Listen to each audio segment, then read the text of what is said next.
Hello everybody, welcome back to the Talking Wolves podcast. It's 5 wins on the bounce for the Wolves, 6 matches unbeaten. Premier League status is officially secured for next season. What a weekend. And happy Easter for all of those celebrating as well. My name's David Zapardi. It's brilliant to have alongside me once again Jordan Russell and Joe Parker from Concept Scouting. The Three Musketeers at this point, boys. We're running the show. George, firstly, great to have you back on. How you been? Yeah, good. All good, thank you. I'm just trying to think about what I've actually done this weekend, really, but not. I've been productive, from Easter. The fact it's been a long weekend, I've just, don't sound boring. I played some golf and whatever. And then my missus has been out all day at Horcross Hall with her mum at a spa, and she still is out at the moment. So it's just been a brilliant day just to, Bliss. Go take the dog out. Go and watch all the football. I watched a bit of the F1 as well. Just basically just had a bit of a, me and the dog day on the sofa and just watch the Wolves win again for the 5th time. So it's been great. It's been a great weekend. It sounds good to me, mate. Joe, what about you? How's things? Family day today, mate. Family day, but nice. Been to my sisters with my mum and dad and all the kids. It's been out in the garden because I didn't realise it was going to be good weather today. So we've had the old day outside in the sun, it kind of popping in to watch the game here and there. And I've watched the Formula One tonight just before we come on, obviously. So obviously first the points. What you got there? What log are you on there? Madry, is it? Estrella Dam, mate. Nice. Couple of bottles of Estrella. For those who obviously aren't involved on the kind of pre-production part of this podcast, we have been chatting for half an hour, and this is my third one anyway. Sorry, so that's my fault. Yeah, good luck trying to get any sense out of it tonight. No, it's good. Talking of F1, I mean, I'm not into it at all, but my dad and my sister are going to, I assume it's the Italian Grand Prix in a couple of weeks, I think. Mid-May. 3 weeks, I think. Yeah. So they're going to Italy they've booked like a package to go to Monza. Yeah. So I'm not into it at all. I'm not into it at all. So I don't understand what's going on, who's winning or whatever. But you don't need to be into the Formula One to go, Dave. It's an experience in itself. I don't know about George because I know George's into it as well, but I kind of watch it because I feel like I have to. It's kind of like watching the Wolves at the start of this season. Like I watch it because I can't miss it. But 9 times out of 10, especially the last couple of weeks, nothing happens. Yeah. It's painful. I'll be honest with you, I'm not like, I know a lot of people love it, and I haven't got that affinity to it. I used to love it when I was a kid. I used to watch it with my dad, and I used to love obviously the going back to the Schumacher days and all that sort of stuff.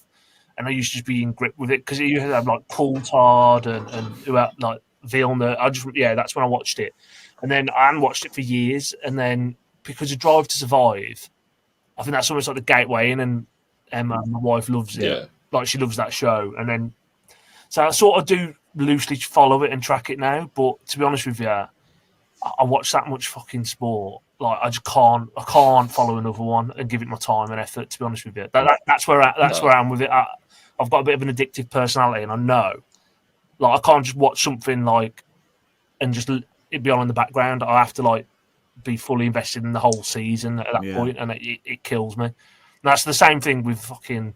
If she ever puts Love Island on, I'm not watching this shit this summer. And then by about fucking 4 days in, you're in. If you watch the first couple of episodes, it's almost feel obliged that you have to watch the rest of it, don't you?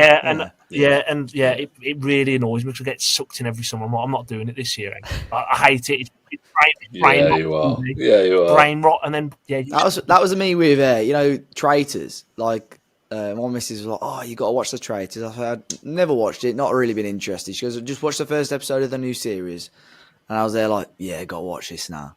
And to be fair, it was really good, The Traitors. I don't know if you boys have watched it, but that was a good series. That was good fun, to be fair. I'll be honest with you and level with you as well, which is going to really affect my street cred a little bit. My brain rot at the moment, ever since it's been on Netflix, is watching old WWE, going back to Attitude Era. Mate, I watched the WrestleMania highlights I did from last night. I'm at the moment, I'm fully into Mankind and Undertaker and Hell in a Cell. And mate, I love Mankind. I'm talking way back. But now I'm sort of semi-interested in what's going on in real life. I'm same as you, Dave. Like my YouTube algorithm and I'm going to talk about a little bit more about the issue of algorithm in a second, but like it's coming up now with like WWE stuff within the golf stuff and the football stuff and FPL stuff, and I'm like, it just comes on. But talk about algorithm, I watched the latest Simon Wilson video earlier after the Wolves game. Oh no. And I've made my mind up now. He's jarring. I'm not a fan. No, you think? The train to Moldova put me off. It's put me off. I don't know if anyone. Mate, do you know what? As well, that everyone in the comments keeps backing everybody else up. There's a guy in the comments that whenever I start going on about Simon Wilson, it's like he's like about to go and start watching the Fancast because he is jarring. He's Welsh. That's just part of the part of the package. Yeah, apologies to the Welsh listeners, of course. But he's I mean, from an accent perspective, he's really kind of like he's almost like too happy, which I'm always a bit kind of question why. But I think he's entertaining, and the shit he does. Yeah, he tipped me over the edge today, and I think it was because I've said on here like you guys got me into it to sort of having a look at him, and it come up with the latest one, 12 hours. I don't want to, there might be spoilers here for people that like on the sleeper train in Moldova. The sleeper train in Moldova. And he kept going places he shouldn't go, and he was like, "Oh, they're a bit aggressive." And I'm like, well, they do keep telling you to like stay in your fucking carriage, Simon. And he just carried on and carried on, and I'm like, mate. But how did that end up? That ended up with him in the bar of the train buying them beers by the end of the night. So to me, that's a bloke I want on my side. No, I think he could talk himself out of a lot of situations, and I do agree. It's the one you want on your side, but. I'm out now. I've decided that was the last one for me. I'm out. I'm done. I'm watching the series that he did from quite a while ago, and I think Cooper actually recommended me to watch this. So if anyone's to blame, it's him. It's the series where he goes to Australia and he hires a car, and he's not allowed to travel anywhere unless he's got a stranger in the car. So he flies Wilson? Simon Wilson, yeah. So he flies to Brisbane, I think. Hires a car, but obviously he can't drive anywhere until someone will get in the car with him. So he manages to get this bloke who's like backpacking across Australia to go from a Byron Bay where all the backpackers go. But instead of this is the best part. Instead of the guy wanting to get to Byron Bay, he wanted to go about 30 miles north of Byron Bay. So Simon Wilson, as George says, quite a nice bloke. Like he'll talk himself out of stuff. He's like, yeah, no problem. I'll take you there. But obviously, the bloke wants to get out at this little village around like 30 mile away from Byron Bay. You're stuck in Byron Bay for 3 days. No one can come in. Class. Until the bloke wanted to go home. It's brilliant. Oh, brilliant. It's top class, man. Top class entertainment. Well, talking about pints and all sorts of things, Vitor, after today's win, said he was too tired. Half expecting a Gifford Arms or Weatherspoon selfie whilst we do this podcast, and also you mentioned Matt Cooper as well. I mean, it's not an open invitation to anyone, but we may be in and around Wolverhampton City Centre after the Leicester game next week. So I think, lads, we need some sort of buzzword that if someone goes up to Matt Cooper and says something to him, he has to buy them a pint. So for anyone listening to this, I don't know, we need to think of something that they can say to Matt. Good luck with that one, by the way. Yeah.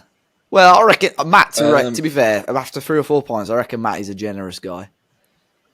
He's quite liberal, once he's had a few. To be fair to him now, he's a millionaire now as well with the Tika business taking off. Like I'm surprised he's not been on.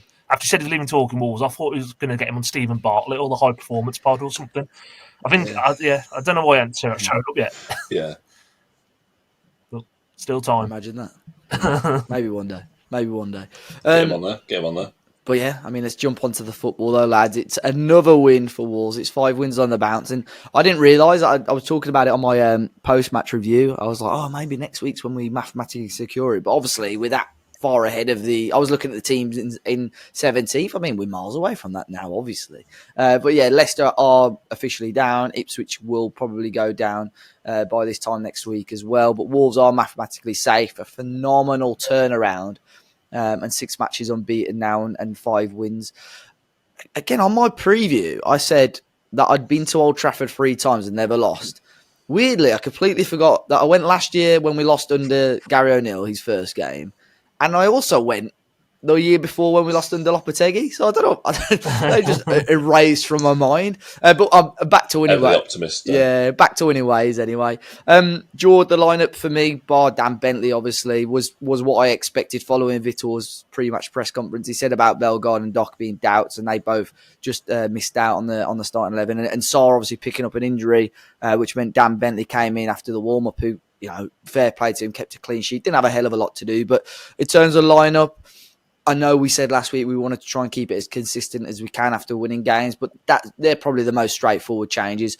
Just using your common sense in regards to, I think all of us probably would have wanted to see Nasajiga maybe get some more minutes, but Santi Bueno at the moment just seems to be that preferred option in that centre-back role.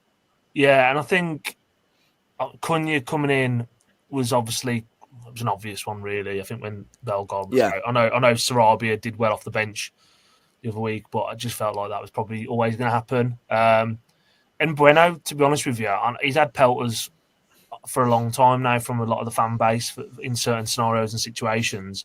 I've always thought Bueno is a very good defender. I think he's got the turning circle of a tank at times, and I think that's what lets him down. I think he gets exposed with his pace at times, or has done when we've played a bit of a higher line, more so under Gary O'Neill. But I think the fact of him having someone like Agbadou alongside him, and then Semedo the other side of him as well, which is raw pace either side.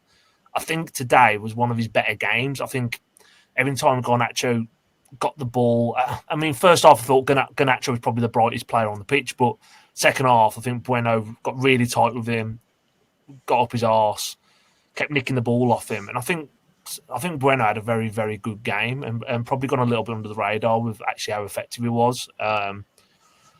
And yeah, like you say, when it comes to lineup, you do want to keep it as consistent as you can, but injuries happen. And what I will say is, I think the game was a non-event for a lot of it. Let's be honest, but yeah, we were comfortable again. I think you brought other pieces into the jigsaw, and it just seemed to slot together and fit together. And I think that's a testament to Vitor and the training and the backroom staff that are doing it at Compton, because they brought in another, let's say, bringing Bueno semi from the cold, and he just didn't put a foot wrong. And I think even Bentley as well. I know he didn't have a lot to do, but I thought he was very composed on the ball. And I think when you saw 10 minutes before kickoff is out the lineup, you're like, oh shit. Well, Bentley's not exactly pulled up any trees at Wolves, I think, but I thought he was solid as well, and I just think it's just a very coherent unit at the moment, that they all know what they've got to do, they know their job, they know their responsibility, and I've got faith that any one of those players on the bench could come in and do a job as well in this system. I really do. Yeah, it's interesting. I think you've sort of hit the nail on the head there. I think under Vitor, they've almost got this new work ethic where they almost all know what they've got to do, and even when we're not playing fantastically, Joe seemed to be still grinding out the results. I think that was probably one of the more frustrating and underwhelming games that we've seen under Vitor. But obviously, we got the job done. Only 4 shots on goal. Well, 4 shots in total. 2 of those on target. But when you're struggling to create opportunities, and you're still efficient in front of goal, that's going to win your points and win your matches. Manchester United had a couple of opportunities which, I just don't think the luck's been with them this season. But I think in games like that where Manchester United, in my opinion, probably edged it in just terms of how they were dictating the tempo of the game. But when you get a set piece and an opportunity 25 yards out and you take it, they're huge moments. And we just probably haven't seen that enough from Wolves, not just this season, in the last couple of years, where you've got someone who from a dead ball saying, I'm gonna put this in the back of the net, and ultimately you can win football matches with chances like that. Yeah, of course. I think if the one thing that we've been bad at probably for 18 months, really, definitely since the end of last season, it's kind of having the mentality to stay in games until the end. I think what we've done since Vitor's come in, the handful of games where we haven't really performed, today was one. We've still been in the game. I thought United were okay. I thought given the changes they had, I thought Amas and Fredrickson, the young lads who came in, were brilliant, both of them. It comes to something when my old man points out a player on the opposition that looks okay, and he kind of said, That lad at left back looks very good, which is high praise from my dad because he hates everybody. So I thought United were solid. I thought that maybe the game could have turned if Højlund puts in that chance that he kind of is coming across goal. But I thought we stayed in the game. I think first half there was some really strange. I don't like blaming the referee. I always try not to, but some really strange 50-50s in our defensive third that the referee just kept repeatedly giving. The booking for Andre seemed harsh to me, given kind of the volume of fouls. But I think even then, in the past, particularly under Gary O'Neill, but under previous managers as well, when the tide starts to turn against us, sometimes we just collapse, and it's like, who can we blame? What could we blame? And I think we probably need to move on from Gary O'Neill, but he's a good example of, we'd have a bad decision go against us, which every team does. I know we were top of the table for VAR decisions and all that kind of stuff, but every team has bad decisions go against them as kind of 50-50s. But we do just tend to get on with it now, and I think the frustration even that Cunha has built up over the season, I think he's the anomaly. Everybody else can kind of keep their head down and just get on with it. I think Andre did very well to keep his discipline after that booking because I thought Mainu, particularly in midfield, did well. I don't think he necessarily dominated it, but I think he was a good kind of foil really for Eriksen in the middle with Ugarte. So I think we dominated the midfield, one player down, which is always a good sign.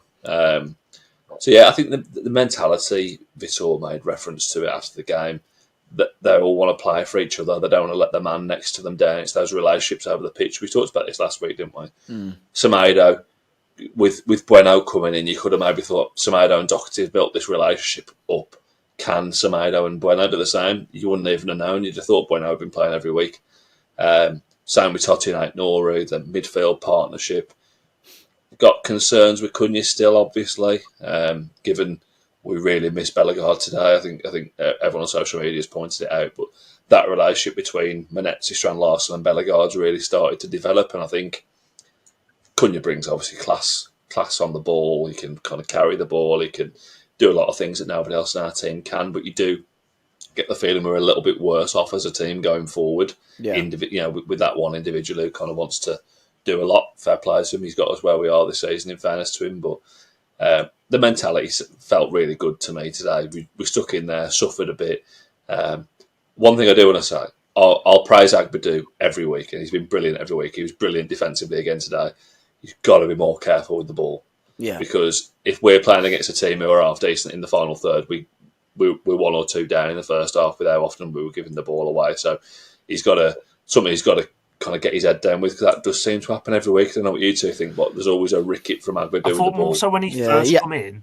I think recently he's not done it, but I think Bristol City, I thought it was I think he was trying to. I think he almost tries to play that hero ball a little bit too much for me. Tries to, where just he can keep it moving. And for me, if I'm Agbadou, I'm not saying he can't play these balls because he has and he does, but I think I'd want my centre half giving it to my, Andre and Gomes, my ball playing midfielders, just do that job for me a little bit. And I think he takes risks and he takes chances. And when he does break the lines, which he has done pretty much in every game he's played, he does go up the pitch. But I think he needs to do it less, is what I would say. I think you're right. It's more so like, I'm trying to think what even the word would be. It's just more so just taking moderated risks, knowing when you're on the favours. I think he does try a hero ball, maybe a little bit too much every now and again, but that'd be really nitpicking at him as a player since he's been in. Yeah. But yeah, I think that's one thing he's got to improve on. It was one of those games, I think, not just for him in general, just the sloppiness at times. I think Vitor made a comment about it, that he was a little bit frustrated with that. I think Agbadou played a really nice ball in the early stages of the game. But then I agree, Joe, there's once or twice where he got caught in possession. I think the main one was in the second half. And Totti had to make a brilliant challenge, didn't he? In the second half, probably about 10-15 minutes in. But there were a couple of times, I think, going back to what you said about Santi, I thought he was great. There was once where it just seemed a little bit stiff and Garnacho beating with a nutmeg, but then he recovered really well and won it back. I do think Bueno is a solid defender for us. I think he has had poor games. I think Blackburn in the Cup, he really struggled in. Yeah. I don't know if Nelson was a little bit more limited to that. I thought it was a really frustrating showing from Nelson Semedo, but I just think sometimes I think Vitor and probably Nelson have a little bit more confidence with Doc behind him. I think he's just got a little bit more about him on the ball as well. Whereas I think Nelson was a little bit more reserved today in regards to him pushing forward a little bit. I think he could have made better decisions in the final third as well himself. But yeah, I agree. Sort of on Agbadu, there's not so much of his passing. There were one or two that went astray, but I think just dwelled on the ball maybe a little bit too long once or twice. But I'm sure that's something that will get worked on. And Joe touched on it just as well. Jord Andre, for a player to be playing the game for 60 plus minutes on a booking in an occasion like that, and I look, Manchester United are nowhere near the team that they used to be, but Old Trafford is always an interesting place to play, especially away from home.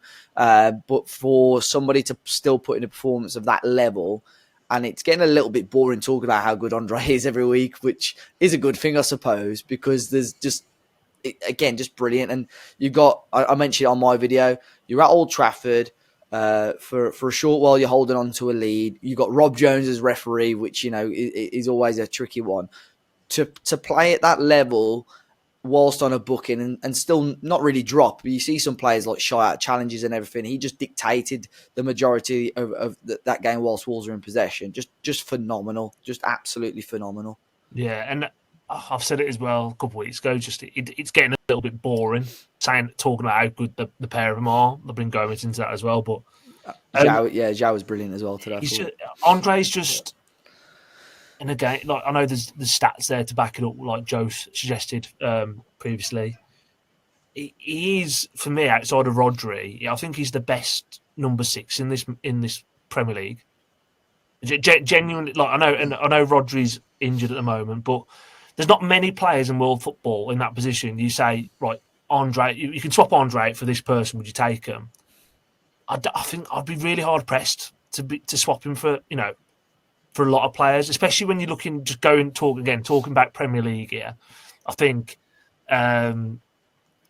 I think Pard's had a good season. I think Gravenberch has been a revelation at Liverpool. Certainly in the first half of the season, I think he's run out of gas a little bit. But even that, I'm not. It's not like it's definitely going to take them over Andre. I just think he's that good. And I think we all know, and we spoke about it last week, that Andre and Gomes together today would dominate that midfield and win it. And what I will actually say is they didn't dominate it as much as I thought they would.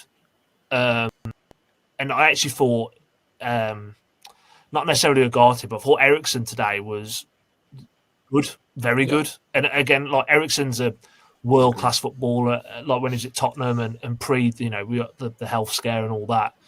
But I thought he kept it very simple. He was dictating play at times today. And again, like we managed to, when he was on top a little bit in the game and dictating it, we managed to like calm him down and quieten him out of the game again very, very quickly. But yeah, look, Andre's, he's a Rolls Royce, and I think I hope we get another 12 months out of him. But I think if we get another season out of him, I don't think there's any hope that he stays at us long term at all. I just think he's far too good for us. Far too good. Yeah. I am intrigued. I mean, there's always like transfer stories that come up in the summer that you probably don't really expect throughout the season.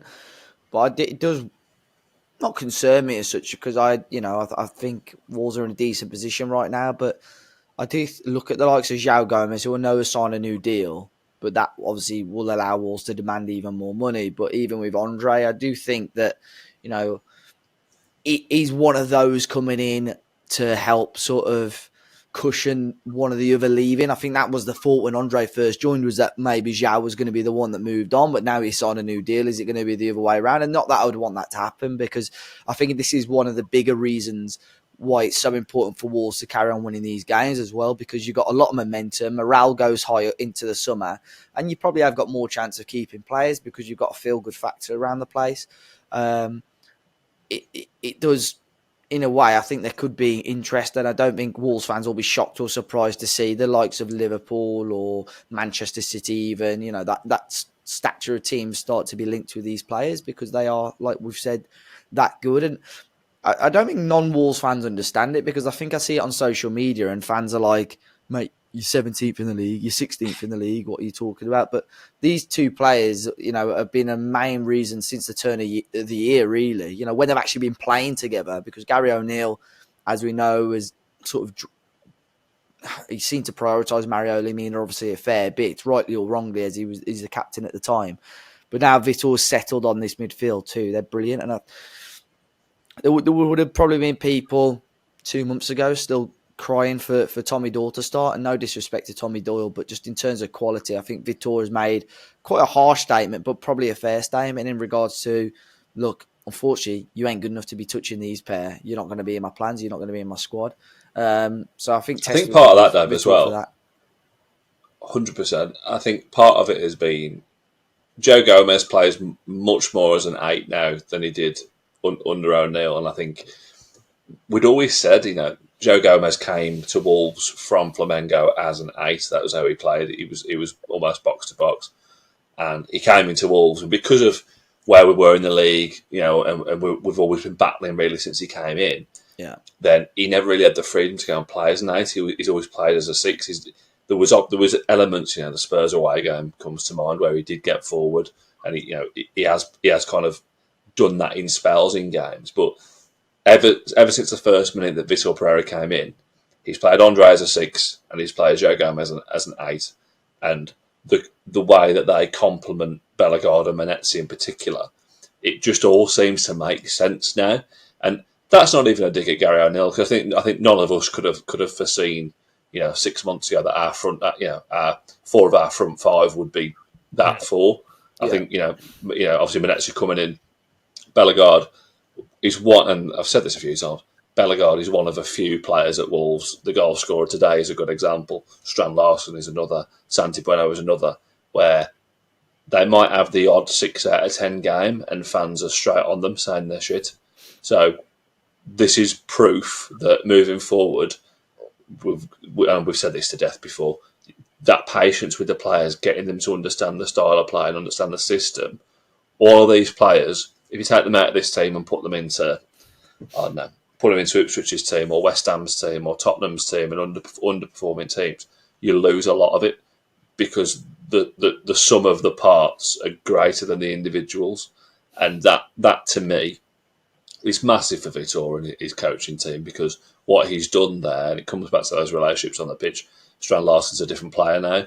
And I think that, I know Gully won't like this, a lot of that is down to Marshall Menezes and to Bellegarde, to be honest, because they, as we've said, they're doing his running, they're covering him a lot. They were also protecting Joe Gomes and Andre in a way.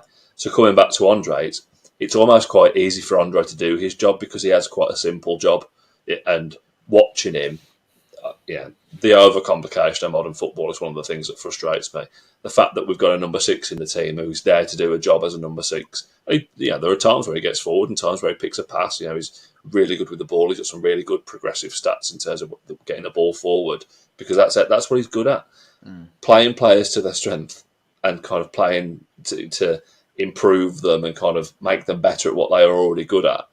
So underrated. I think everyone remembers that Gary O'Neill piece on Sky Sports when he went into the nth degree detail on kind of transitions and patterns of play and all this kind of stuff. Footballers don't want that. They're not interested in it. They want to play a relatively simple game, understand what the role is, understand what they've got to do to help their mate out, and then let individual brilliance and their own individual kind of creativity come to the front. And what Vitor's done there, it's unbelievable. I think Andre's been the kind of the guy who's benefited the most from it, but there are players all over our squad that have benefited from the way we play now. We mentioned it a week or two ago, and Johnny Phillips had done an article and basically saying Gary O'Neill was doing that type of thing, but Vitor has sort of stripped it back almost and just made it a lot simpler for these players. And I think you're right. That's how Wolves got a lot of joy out of Nuno. You look at player for player. I mean, we love the majority of that squad we had under Nuno. But you look at certain players went to other teams and for whatever reason didn't excel or didn't do what they wanted to do. But similarly to how Vitor's doing it, he's got a player. What are you good at? Okay, let's make sure you're doing that on the football pitch. And that's how it worked under Nuno.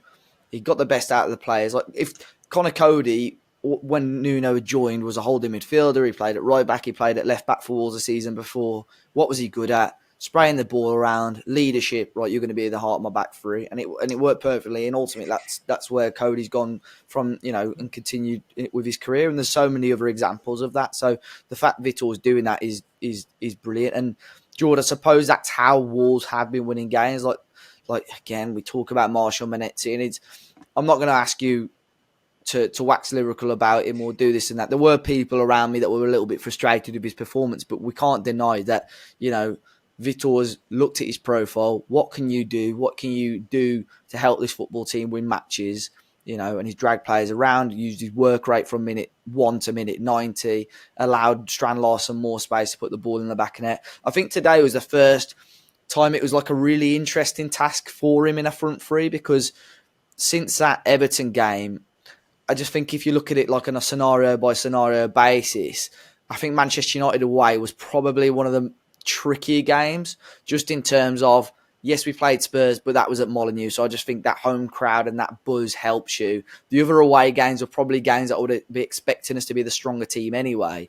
So today was an interesting task, because I know Manchester United was rotated, but I just think that sort of thing of going to Old Trafford was always going to be a difficult task.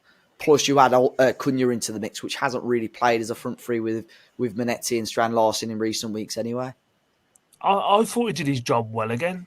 Honestly, I think, and I haven't seen so much distaste for him on social media after the game as well, for a change. I might have missed it, but I haven't seen it. I thought he did his job well for a change. I think what didn't help him a little bit, or why fans might have been getting a bit frustrated with him in the ground, like you say, is because he was up against Harry Amas and Fredrickson, I think he was called, wasn't he? The other young lad from Man United. And you're thinking, well, we should dominate the ball that side. But again, like I said it before, technically, he's not going to start doing step overs and knock it past him and put a, do all that sort of stuff. I thought he did his job well today. I think, again, he covered a lot of ground, did a lot of dirty work. And it comes back to profiles of players. You can't have a similar profile player and it work. And I think, again, you could give me 11 Mateus Cunhas or 11 Marshall Mettis or 11 Andres, exactly the same profile. That's not going to win you football games, because as good as they are at their individual attributes, it's not enough to get you over the line. It's how you complement each other, your strengths and your weaknesses, and that's how you got this efficient football team at the moment. And Wolves at the moment won 5 in a row in the top flight, first time in 40 odd years. And the massive reason for that is we've got players in the 11 and who are coming off the bench who are playing complementary football with one another. It works. It's not at times it's not pretty. Today wasn't pretty at all for both sides. I thought it was quite poor both sides. It was a poor football game. But again, it comes back to it where you got to dig in a little bit. You're gonna have times where you're off the ball. You're gonna have times where you're hurting a little bit, and I felt all through that game, as much as we weren't threatening really for a lot of it. I never thought we were going to lose that game today. That's a testament to where we've come as a club under Vita Pereira in 4 months. Because I keep going about Gary O'Neill, but this team 6 months ago going to Old Trafford would have got steamrolled. Even this version of Man United team, I think momentum's a big thing in football, and we've got a lot of momentum. But Man United, after that Lyon result, that's the sort of thing that scared me a bit, because that momentum, now they come back and got that game, thought they're going to be banged up for today. And everything. And we quietened the crowd down very quickly, and we controlled the game off without the possession of the ball for me. And I thought we managed the situation well. Again, I would like to see more quality on the ball maybe at times, but as it comes to away Premier League performances, clean sheet, 1-0, very little chances on goal that we conceded. I thought it was near enough a perfect away performance in the league, and fans are still nitpick about Manetti, fucking Bueno, Doherty, who else is scapegoat? Strand Larsen has been at times. Like I just think this team is where we are because it's functioning and it's complementing. The players are complementing each other, and that's all you can say. That's why it's successful. That's why it's a successful team at the minute. Do you think? I mean, he's been mentioned quite a few times, Joe. What do you think is sort of Gary O'Neill's stance on this? Do you reckon he's looking at these results and thinking fair play, or do you think he's being really salty? The impression I got of Gary O'Neill as a bloke, and I never really want to slag people off when I don't know them. Yeah. But I think the impression that he gave, and Matt mentioned this a few times, and Matt was absolutely right. It was always about protecting Gary O'Neill over protecting Wolverhampton Wanderers. Yeah. And I think genuinely, we've all worked with these kind of people. There are people who, no matter what, will never appreciate that maybe they had a kind of input to the negatives rather than just taking the credit for the positives. And Gary O'Neill did bring positives. He absolutely did. You know, the way we performed first half of last season was, you know, credit to him really. But he won't think for a second that any of this is his fault. And to be honest, there will be elements that where he thinks the club didn't back him in time in the summer. Yeah. Centre back, absolutely fair enough. He's absolutely right. But you can't tell me, you know, even looking at that team. Oh, my watch is still. Wants to get involved. Even looking at the kind of the team today, he had the vast majority of that squad available to him. Mm-hmm. We've just rolled on about Andre for 10 minutes. He had him available to him. He chose not to use him for months of the season. You know, Agbadou is obviously a big addition to this team, but he's not the sole reason why we've moved up in the way that we have. So no, I don't think he'll consider for a second that maybe he was to blame for it, because I think sometimes as people, that's just how they approach life. It's not down to them, is it? But at least for me, I was thinking this earlier, and I hate saying it, but you've got to credit the club to a degree in the fact that they've gone out, and two examples are, they didn't want to change the system. They wanted to carry on playing 3-5-2, or there's a similar system to what we were playing originally. But they've gone out and found a manager that knows how to play that system, knows how to play a system that fits the players we've got in the squad, without really recruiting significantly from a style perspective. I think Manezzi is a really key acquisition in the way that he brings the energy. But otherwise, you know, Agbadou is a kind of a decent enough centre-back who is strong in the air. It's fairly obvious that was what we needed anyway. So I think the fact they've gone out and got that manager who fits the style of the squad that we've got, but then the recruitment of Manezzi is a really good example of clever recruitment in the fact that they could have, and I'm sure they would have, gone and spent 25 million quid on a number 10 because they think, I'll tell you what we need to do, we just need to give somebody the ball as well as Cunha and hope that they can just make it work. Whereas they've realised, well, there's no need to do that, and they still spent 15 million quid on Manezzi. It's not like they've kind of scrimped on it. They've gone out and bought a £15 million player that they know is going to contribute, and he has. So for me, there's got to be a bit of credit that goes not necessarily to Fosun, but to the club in terms of the way they've recruited. They were clinical in January. They got Agbadou over the line early doors. They got Manezzi over the line in the end, knowing that the games that he was going to play straight into February, he would need to contribute because we needed high energy players. We had a tough run of games, and we got results. So I think there's got to be a degree of credit that goes to the club there. Yeah. There's obviously still a question mark over why did they not just do that in the summer. The Agbadou acquisition was mentioned last summer. It was, we were in for him in the summer for one reason or another. It didn't happen. But yeah, you got to kind of take it in one hand and give it in the other, haven't you? That the fact that they got it over the line in January and they were clinical to the point that we haven't just stayed up by the skin of our teeth. We could potentially finish 13th this season and be 20, 25 points clear of relegation. So I know the bottom three are bad. Mm-hmm.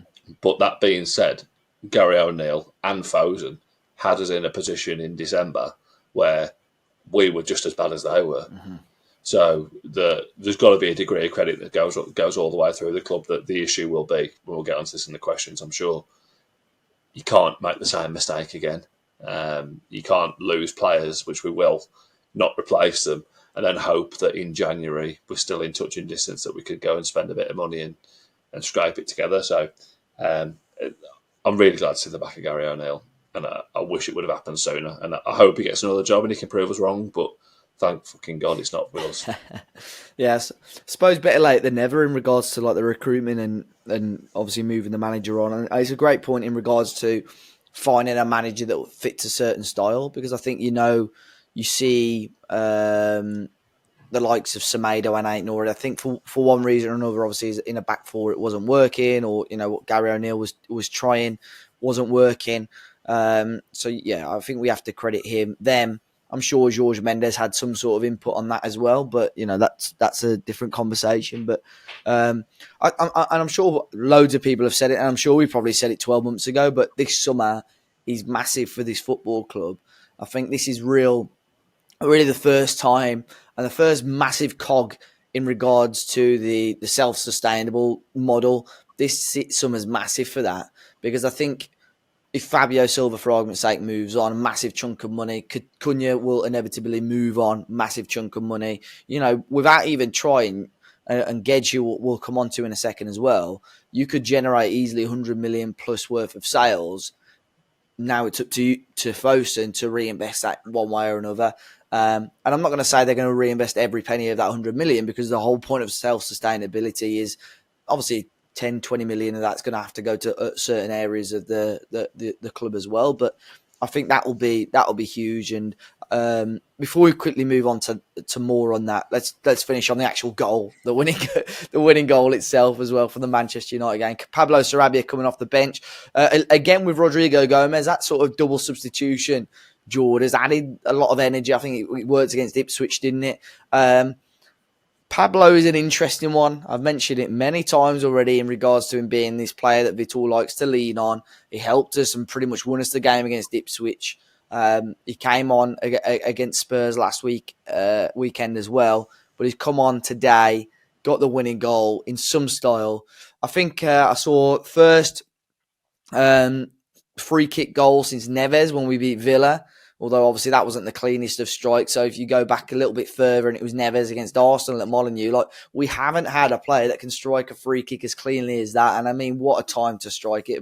It's a brilliant strike by a brilliant player who maybe we just haven't seen the best of in a Wolves shirt, really. Yeah, and I'm a big fan of him as well. I just think he's getting paid too much to be a bit part player, and that's why he's going to move on in the summer, really. I think, we could look to try and give him a deal with less money, but I wouldn't want to do the same job for less money at the same club, so I don't think he'll do that. But what he is, Pablo Sarabia, again, when I'm talking about complementary football and complementary styles, he is limited. He's not very quick, he's not very strong, but what he has got is an absolute wand of a left foot, and any dead ball situation is over. You just know there's quality coming in, and when that free kick was awarded and I saw Cunha and Sarabia over the ball, I was watching it with my dog. But I did say, for the love of God, I couldn't let Sarabia have this, because it was just the right side for left. Did your dog agree? He sort of looked at me like, "What the fuck are you talking about?" But as soon as it was one of those. As soon as he hit it, he started celebrating, because it was just bending, and Arna got nowhere near it because he couldn't. And he's a very classy footballer, a very classy operator, and there's no denying his ability with the football on his left foot. He's a brilliant footballer to watch when he's in scenarios where he's not having to fight against his limitations. Let's say I think Pablo Sarabia stacks up against, again, when it comes to dead ball delivery, with most in the Premier League. I really do, from a dead ball itself. But yeah, we don't see the best of him in a Wolves shirt. And we haven't seen the best of him because physically he probably isn't the profile we need. But yeah, we've had again. Sarabia has always been a scapegoat, but what no one can deny is he's given us some fantastic moments as well in his Wolves career, like that goal today, Tottenham. The very few players who could score those sort of levels of goals in our team. I think Cunha could do it, but I think outside of Cunha and Sarabia, I won't back anyone else to score those types of goals in our squad at the moment. He's a great player, a great footballer. Joe, do you think there is a conversation there to be had about a contract renewal? I mean, Jord said it there in terms of his wages at the moment. I mean, I think in an ideal world, you'd want him. I think everyone would probably take him as a squad player, but maybe just not on the wages he's on. But I mean, Vitor seems to like him. Do you think there is that chance there, or do you think just because of his current wages that he's reportedly on, it's more than likely that he's going to be moving on? There's kind of two parts to it for me. That I would like there to be a chance, but I don't think there will be. Yeah. In the fact that his wage is going to be the stumbling block, and you mentioned profit and sustainability 10 minutes ago. That's going to be the big part of it. I think. Do I think he's worth 90 grand a week? No, but I think when we signed him, he probably was. Yeah. And that's the kind of double-edged sword of it. You know, a couple of years down the line, in terms of the fee that we paid and the outlay that we've made, he's been worth every penny for me, because those big games where he contributes, you just get that impression he's a big game player. He's a big moments player. He's there when the chips are down and you want a technical player to pick the ball up. There was a moment today when he came on. Him and Rodrigo Gomes came on at the same time, I think. Yeah. And there was you could just tell the switch straight away in the fact that Sarabia had the ball, Rodrigo Gomes runs in behind, and Sarabia whips it, over the defender. Nothing came of that, but you think straight away, mentality-wise, we've said this before on the podcast, I think. If you're a player in the forward three and you've got a guy behind you, like Sarabia, who's got the ball, you're more willing to make that run or take a risk because there's infinitely more chance that you're going to get something from that man. We've all played football at some standard. You just know as soon as you've got that best player in your team who's on the ball, you're more likely to want to take a risk because there's more chance of them finding you. I think people forget that. They think Sarabia is weak. He's weak as piss. He can't stand the Premier League. Clearly not true, because he's proven that not to be the case. He's come up against big centre backs, big full backs, and he's come out on top. As often as he hasn't, and he's had some bad games for us. He's had some really bad games, but no one's 10 out of 10 every week, and I think Sarabia has been a real kind of almost like a cult hero to me. I think when you look back in 10 years' time at players like that, you'll think, okay, remember him? Yeah, remember that? That's the goal he scored against Tottenham and the assist he put in for Lamina and the free kick against Man United. You look back at players like Helder Costa as a good example. 50% of the time, it'd be absolutely bollocks. He'd be absolute shite. But that moment where he can switch it on, that's what you go to watch football for.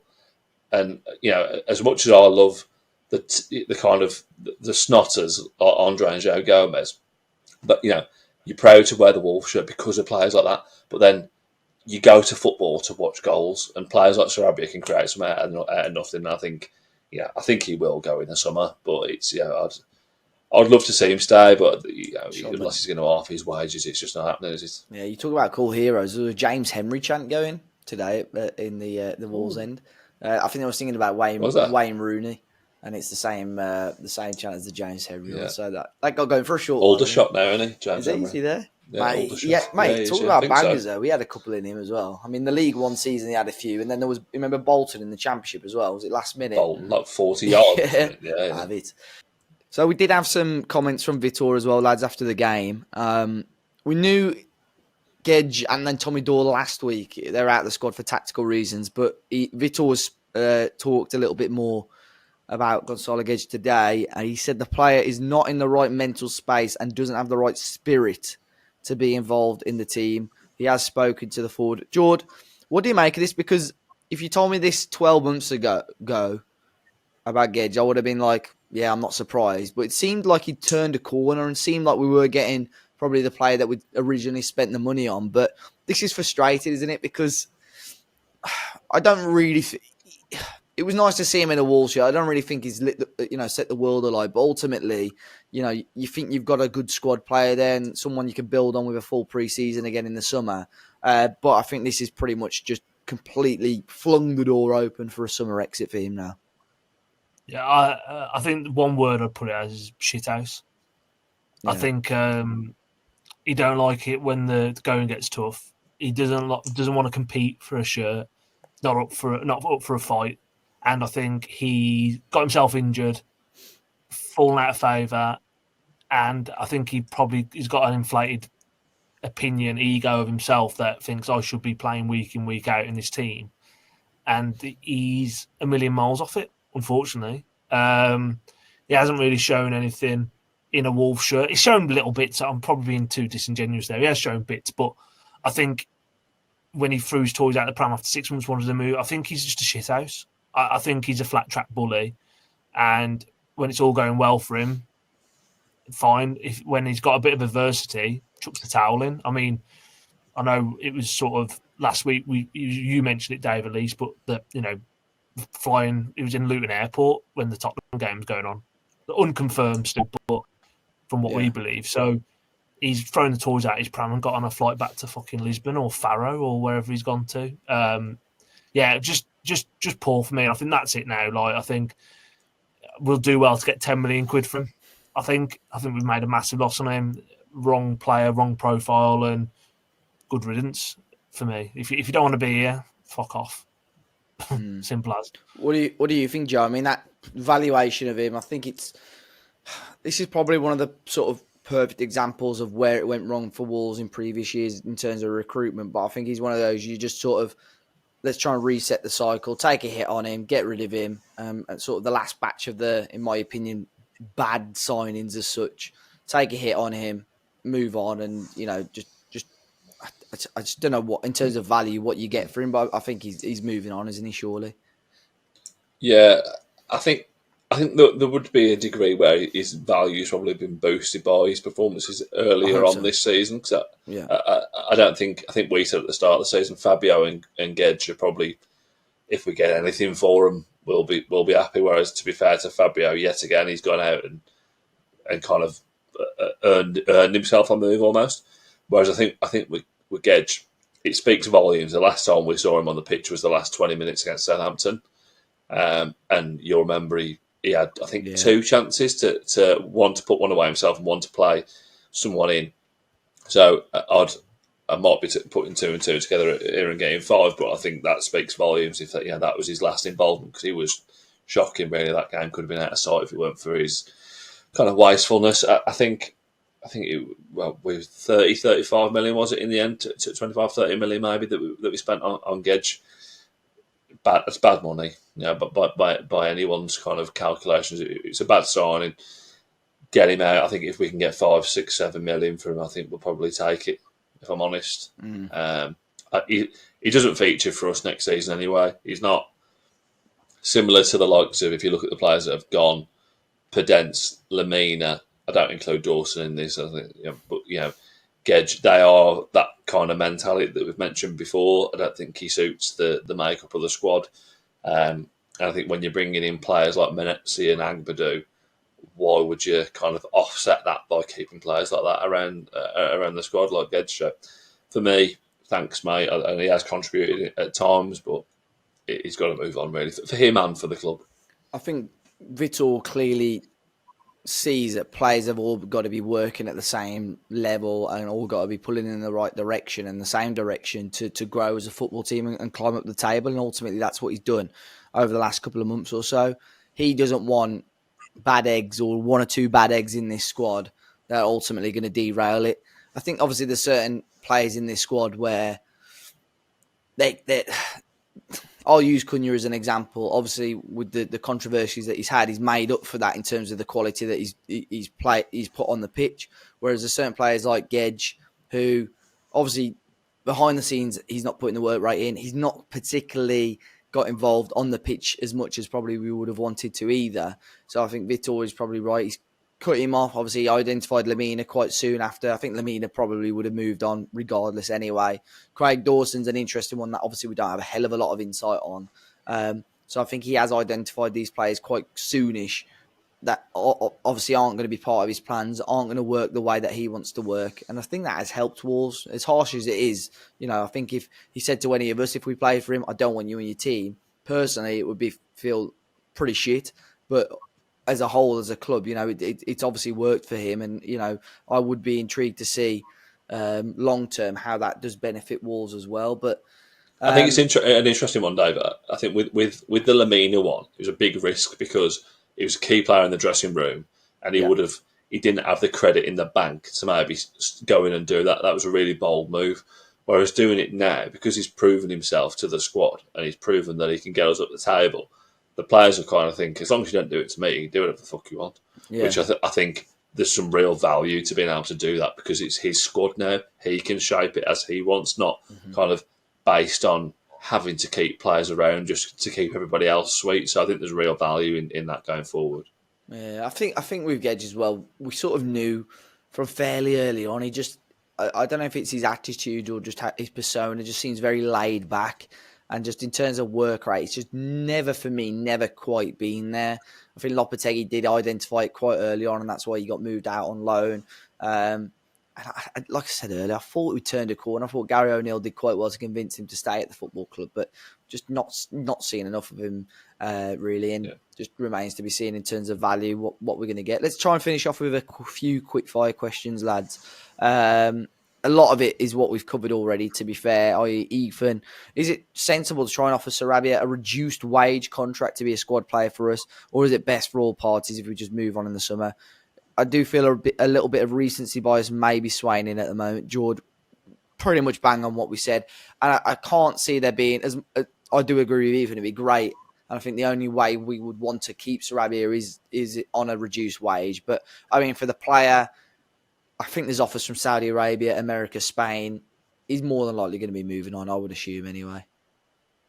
Yeah, well, it's sort of what I alluded to earlier on in the podcast. If someone said to me, we like what you're doing for us, but you're going to have to take a 30% pay cut, yeah. I'd be like, oh, no, I'm going to move. And that will be how the conversation will go, I think. I think that's how it's going to go.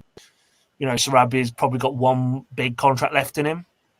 And if he goes to Saudi, MLS, I think I've even seen links back to Sporting. Like, fair play to him. Just, you know, you go and earn yourself a 2-3 year deal on similar money, if not a little bit more, with a signing on fee. Fine. I mean, yeah, I think we'll do well to replace Sarabia with a like for like in terms of for the same wage. But I mean, you entrust Vitor to probably get a different profile of player in and be more effective and be used more, I'd say, on the pitch.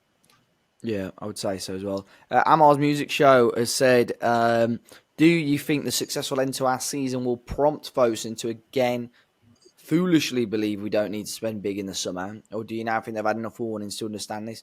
Joe, it's interesting because you mentioned in sort of January, the club as a whole seemed to book up their ideas a little bit. I think there's going to be so many outgoings that they can't afford to sort of rest. I think they're going to have to be active in this transfer window, aren't they, to find the right targets, to find the right profiles to improve this squad for next season. I think Vitor, touch wood, as long as he continues as well, has shown them more than enough to prove that he deserves to be backed in the summer as well. Yeah, I think, to be fair, in the last 18 months, I think our recruitment has got better. We still had gaps going into the season this season, but I think even if you look at last summer, players like Rodrigo, Gomes, Andre, Strand Larsen, I think our summer window last year was really strong. If we get anywhere near that kind of transfer window in terms of recruitment, then we'll be all right next season. So I don't think it's necessarily an issue of, you know, Fosun spending the money, because I think they probably do understand now, and because they have done for 18 months or so. But obviously, we'll have the Strand Larsen fee taking effect this summer, or at least, a fifth of it with the amortisation.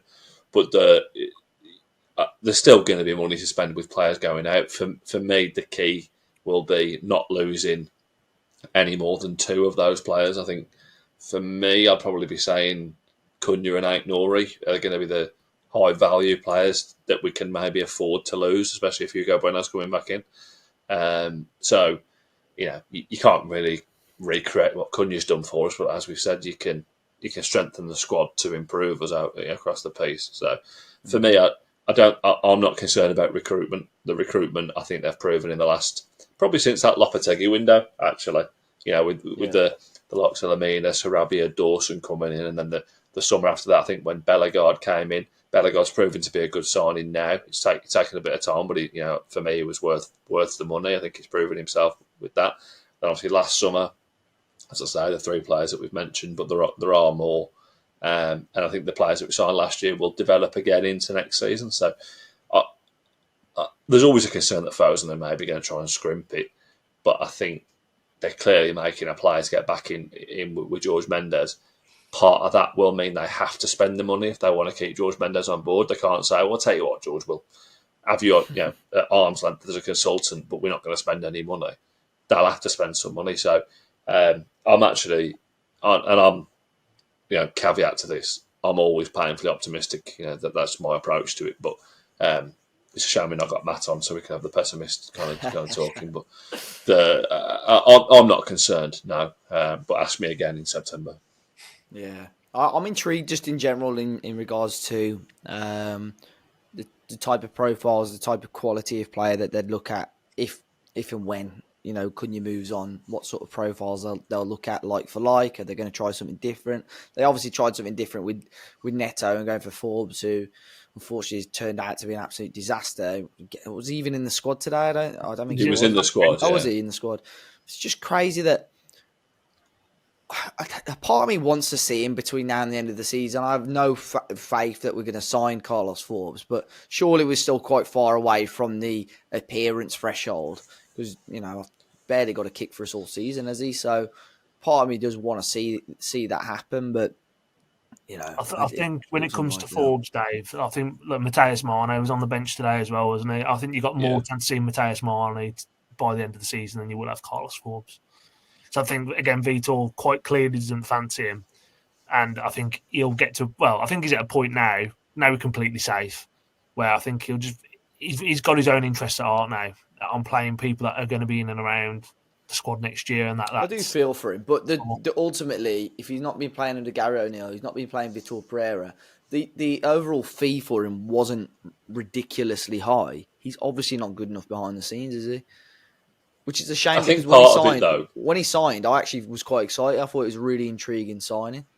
So was I, and I put my cock in the block and said how good of a signing it'll be, so I was drastically wrong there.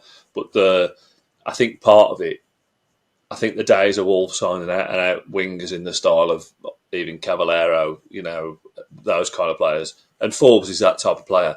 We don't play with wingers, so if you're trying to propose to a winger next season or this summer, we want to sign you for this reason. Surely their first response is going to be, well, you don't play. At the minute you're playing a box midfield with 2 10s. So where do I fit in? So I think what we would actually do is we'll recruit another number 9 as a support to Strand Larson, and then another advanced midfield type who can. And Gully will love this. I think we'll maybe look to replace Menezzi in the summer in terms of someone who maybe doesn't provide the legs, but someone who can provide 70-80% of the legs and then the skill on the ball, which I think is the right thing to do. I agree. But I don't think we're going to go out and sign, definitely not Forbes, but I don't think we're going to go out and look for a lad who's going to try and beat his man and get to the byline. I don't think we don't play that way anymore, do we? It'd be nice to have an option on the bench. I mean, Adama Traore on a free would be nice, but I suppose he can't kick a ball. He can run though. Yeah, he's not kicking a ball for Fulham now, and that's. Yeah. I know I've seen it a few times with Adama now, in terms of fans saying, "Oh, he's free in the summer, bring him home," and all this stuff. But home, I'm just like, I don't know, like I don't think you're getting the same player, and again, I mean this with all due respect, but they're not. I don't think Fulham's can't get in over Iwobi. Like Ryan Sessegnon's leapfrogged him and kicked the ball for 3 years, and now he's ahead of him over in the pecking order. No, I get. Look, it might just be manager preference, and I get that, but there's obviously something clearly wrong. Even Williams come back in at 36 and getting more minutes than him. And again, Williams. Adama doesn't strike me as immediately as a Vitor Pereira player at all. I think, and that's what I think the recruitment's going to come down. So again, I love Adama, and what he did at Wolves, I think, was really strong over the piece. But he doesn't fit into this team at all, because the last thing you want is Adama picking the ball up centrally and not having a kind of out ball, because we don't really have that. I think we need to focus on another centre forward, a number 10-ish player, and wing backs, because again we're weak in those areas, aren't we? I think Vitor, to the depth in terms of his recruitment plan, top of the list is works his bollocks off, tick, and then you filter it that way. And I think as it should be, as it should be, exactly. Yeah. No. Quickly, Dan Planters asked, keep loan sell videos now we're safe. We always do those at the end of the season, so that will come. We've got loads of exciting little bits and pieces in terms of recruitment and possible, well, in our opinion, targets. So based on what we've said, it should be quite fun as well. Keith said, is it Vitor that's turned our season around? Or is it Matt Cooper leaving Talking Wolves? Ultimately, we have been on a very, very good run since Matt said he's leaving Talking Wolves. So I think the pressure of him being on this podcast was getting to the players. So, you know. Well, the loss to the football podcasting industry is a gain to the powdered curry industry. You said powdered curry. Yeah. What do we think is Vitor Pereira's favourite pint brand? Or favourite point? Banks. You know what? I'm tempted. You lot would have seen the old Gold Pack have released the Yam Yam pint. I'm intrigued to try that. There's an IPA, I think, and a lager, isn't there? The glasses look good that they're hoping to bring out as well, the pint glasses. So might mean a start in Chapel Ash on Saturday. Yeah. Little nip down to the Royal Oak. And I asked for that as well. Maybe. Lads, I think that's all. It's been cracking for a game that was absolutely dead at Old Trafford, really. I mean, we've spoken, and I know 10 minutes of it was taken up with Simon Wilson chat, which I'm sure some of the regulars would have loved. Respect Simon Wilson. Yeah. Thanks for joining us once again, guys. If you're watching on YouTube, be sure to hit the like button and subscribe to the channel. If you're listening on Apple and Spotify podcasts, be sure to leave us a 5-star rating. We're at Talking Walls everywhere. Jord, where can people find you if they wish? At JordRuss7 on Instagram and X. Perfect. And Joe? At Concept Skating on Instagram and X. Perfect. I'm at Dave as a party everywhere as well. And we're at Talking Walls on all your socials. So drop us a follow, hit that like to keep up to date with all the latest Walls news. But until then, enjoy the rest of your week. Fingers crossed it's another 3 points against Leicester. And I get 6 wins in a row next week. I'm sure we'll have a good chance. But yeah, hopefully we'll see you next week. And we'll catch you on the next one.